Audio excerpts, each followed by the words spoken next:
लोगोसे এই কথাটো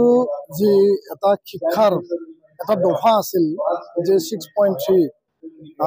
বিটিআৰ চুক্তি শান্তি চুক্তি অনুসৰি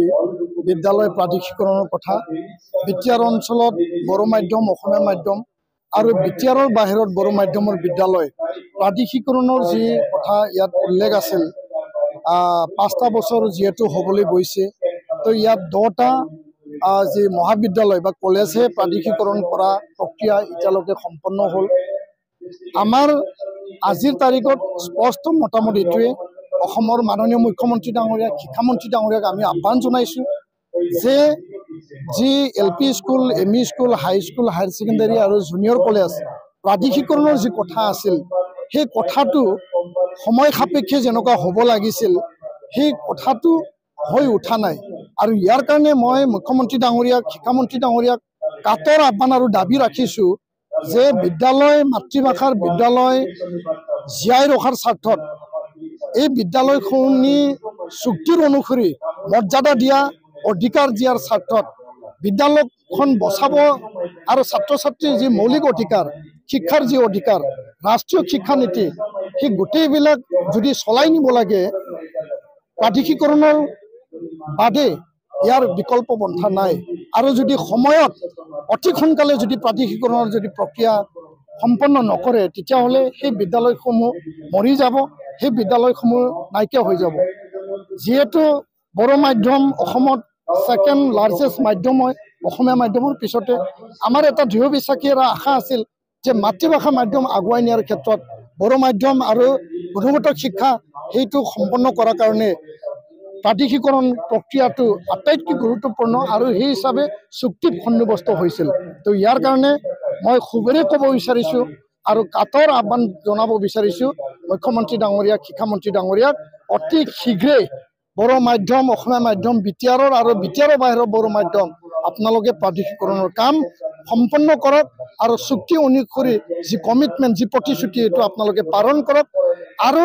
সেই বিদ্যালয়সমূহ জীয়াই থকাত আপোনালোকে এটা নৈতিক অধিকাৰ দিব লাগে বুলি মই আজি দাবী জনাইছোঁ এই অধিৱেশনৰ যোগেদি ধন্যবাদ ৰঞ্জন দৈমাৰী আৰু 6গৰাকী যিখিনি প্ৰাক্তন NDP সদস্য চুক্তিৰ পিছত শান্তি চুক্তি যিহেতু সম্পাদিত হ'ল ইয়াৰ পিছত তেওঁলোকক যিহেতু চুক্তিৰ আগতে কনভিক্ট কৰা হৈছিল বা যাৱজীৱন কাৰাদণ্ড হিচাপে এটা ৰায়দান দিয়া হৈছিল সেই ৰায়দানটো সুপ্ৰিম কোৰ্টত পুনৰ আৰ্জি বা আমি বেলৰ কাৰণে আমি আবেদন জনাইছিলোঁ একেলগে আমি সকলোৱে মিলি ঘৰৰ পৰিয়াল প্ৰাক্তন NDP এপছু চুক্তি স্বাক্ষৰকাৰী দল সংগঠন যোৱা 18 তাৰিখে মহামান্য উচ্চতম ন্যায়ালয়ে এই যে বেলৰ যি আবেদন আছিল সেইটো কনচিডাৰ কৰা নাই তেওঁলোকে সেইটো পিছুৱাই দিছে পুনৰ আকৌ 2025ত ইয়াৰ কাৰণে শুনানি গ্ৰহণ কৰিম বুলি তেওঁলোকে কৈছে তো ইয়াৰ কাৰণে আমি আমাৰ দাবী আমাৰ আহ্বান আমি সদায় সেই কথাকে বাৰম্বাৰ কৰিছোঁ যে শান্তি চুক্তিৰ পিছত চুক্তিত যিসকলে স্বাক্ষৰ কৰিছিল স্বাক্ষৰকাৰী আৰু চুক্তিৰ সংগ্ৰামী দল সংগঠনৰ নেতৃবৃন্দ কেন্দ্ৰীয় কাৰাগাৰ গুৱাহাটীত যি তেওঁলোকে আবদ্ধ হৈ আছে তেওঁলোকক মুকলি আকাশত এৰিব লাগে আইনী প্ৰক্ৰিয়া জুডিচিয়েল মেটাৰ যি আছে এইটো সময় সাপেক্ষে ইয়াৰ এটা মানে সমাধানৰ সূত্ৰ চৰকাৰে ওলাব লাগে আৰু কেন্দ্ৰীয় চৰকাৰ ৰাজ্য চৰকাৰ গৃহমন্ত্ৰী ডাঙৰীয়াকো আমি কৈছোঁ অসমৰ মুখ্যমন্ত্ৰী ডাঙৰীয়াকো কৈছোঁ যে অতি শীঘ্ৰে NIA কোৰ্ট CBI কোৰ্ট কেন্দ্ৰীয় কাৰাগাৰত থকা ৰঞ্জন দৈমাৰী সহ আন 60-70 গৰাকী যিসকল আছে আপোনালোকে সকলোকে মুকলি আকাশত এৰি দিব লাগে যেহেতু আলফা শান্তি চুক্তি হ'ল তেওঁলোকৰ কোনো কেডাৰ এতিয়া জেলত নাই আদিবাসী আৰু সাঁওতাল চুক্তি হ'ল তেওঁলোকৰ কোনো কেডাৰ জেলত নাই আৰু লগতে ডিমাচা কাৰ্বি চুক্তি হ'ল তেওঁলোকৰ কোনো কেডাৰ জেলত নাই সেই কাৰণে শান্তি যেহেতু চুক্তি হ'ল শান্তি এতিয়া বিৰাজমান আৰু ইয়াৰ কাৰণে মই আহ্বান জনাইছোঁ কেন্দ্ৰীয় আৰু ৰাজ্য চৰকাৰক যে তেওঁলোকক মুকলি আকাশত এৰি দিব লাগে তেওঁলোকে ৰাষ্ট্ৰ আৰু দেশৰ কাৰণে বা ৰাজ্যৰ কাৰণে কোনো তেনেকুৱা বেআইনী কাৰ্যকলাপ তেওঁলোকে আৰু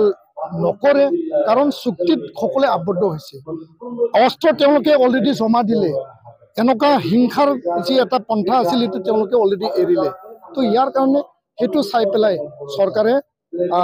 চুক্তিৰ আধাৰত তেওঁলোকক এৰি দিয়াটো চৰকাৰৰ এটা দৃঢ় পদক্ষেপ বুলি মই ক'ব বিচাৰোঁ তেওঁলোকে ল'ব লাগে সেই দৃঢ় পদক্ষেপ ল'ব লাগে আমি নিখিল বড়ো ছাত্ৰ সন্থা জাতীয় সংগঠন হিচাপে বিটিআৰত বড়োলেণ্ড আন্দোলনৰ পটভূমি এই সংগ্ৰামৰ মাজেদি জন্ম হোৱা BPF UPPLক আমি আহ্বান জনাইছিল যে ঘৰত ভাই ককাইৰ মাজত ভাতৃৰ মাজত যদি সদায় সংঘাত কাজিয়া হৈ থাকে যি ৰাজনীতিক সংঘাতৰ কাৰণে 150-200 মানুহ বিনাশকে সাংবাদিক শিক্ষক সমাজসেৱক মৰিব লগা হ'ল সেই সংঘাতটো আৰু আমি বিচৰা নাই তো আঞ্চলিক ৰাজনীতিক দল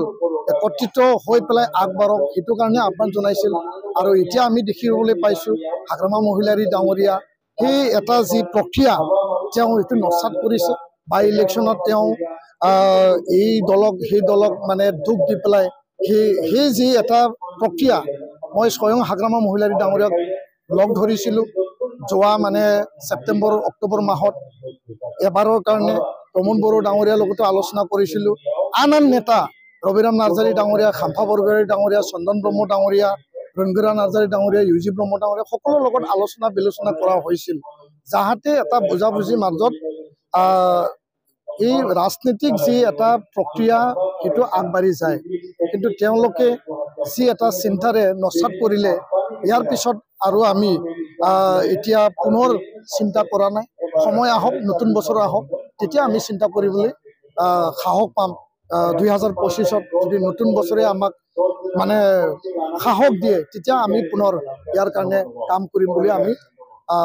আশা কৰিছোঁ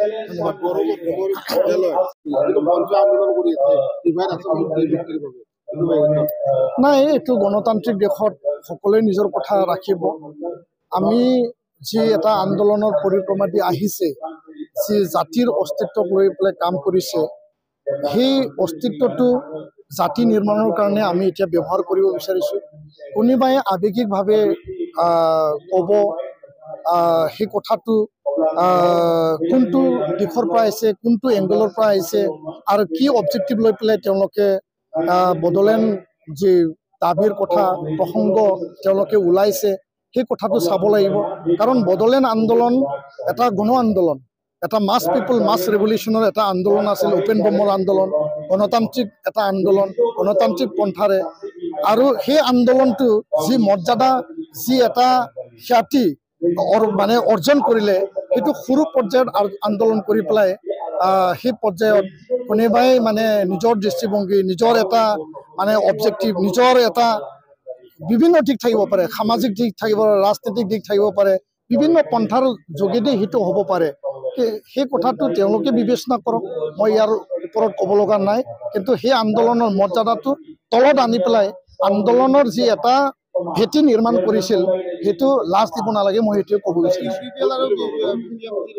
এই ক্ষেত্ৰতো স্পষ্ট অসম চৰকাৰক আমি কৈছোঁ যে বিটিআৰ চৰকাৰকো আমি কৈছোঁ শিক্ষক নিযুক্তি সময়মতে দিব লাগে টেট শিক্ষক নিযুক্তি দিছে আৰু নিযুক্তি দিব লাগিব আৰু লগতে ছাত্ৰ ছাত্ৰীৰ সংখ্যা কমি গৈছে তো শিক্ষক নোহোৱাৰ বাবে ছাত্ৰ ছাত্ৰীৰ সংখ্যা কমি যোৱাৰ কাৰণে এই যি এটা পৰিৱেশ হৈছে সেই পৰিৱেশটো চৰকাৰে সময় সাপেক্ষে পদক্ষেপ লৈ পেলাই সমাধান কৰিব লাগে এইটোৱে আমি কৈছোঁ বিদ্যালয় জীয়াই ৰখাত ৰাইজৰো দায়িত্ব আছে সামাজিকভাৱে দায়িত্ব আছে আমাৰ নিচিনা জাতীয় দল সংগঠন ছাত্ৰ সংগঠনৰ দায়িত্ব আছে আৰু চৰকাৰৰ যি গুৰু দায়িত্ব শিক্ষক দিব লাগে আন্তঃগাঁথনি ঠিকে ৰাখিব লাগে ছাত্ৰ ছাত্ৰীক আকৰ্ষিত কৰিবৰ কাৰণে মাতৃভাষা মাধ্যমত চৰকাৰৰ যিখিনি পদক্ষেপ গুণোৎসৱ তেওঁলোকে পাতিছে গুণোৎসৱ মানে ইয়াত মূল্যায়ন কৰা হৈছে মূল্যায়নৰ পিছত কি পদক্ষেপ হৈছে সেইটোৱে মূল আৰু মূল্যায়ন কৰি পেলাই যদি পদক্ষেপ নলয় তেতিয়া সেই বিদ্যালয়ত যি একশ্যন হ'ব লাগে সেই বিদ্যালয়ত যি এটা ভাল পদক্ষেপ হ'ব লাগে সেইটো নহ'লে বিদ্যালয়ৰ যি অৱস্থা যি স্থিতি সেইটো ভালতকৈ বেয়াহে অৱস্থা হ'ব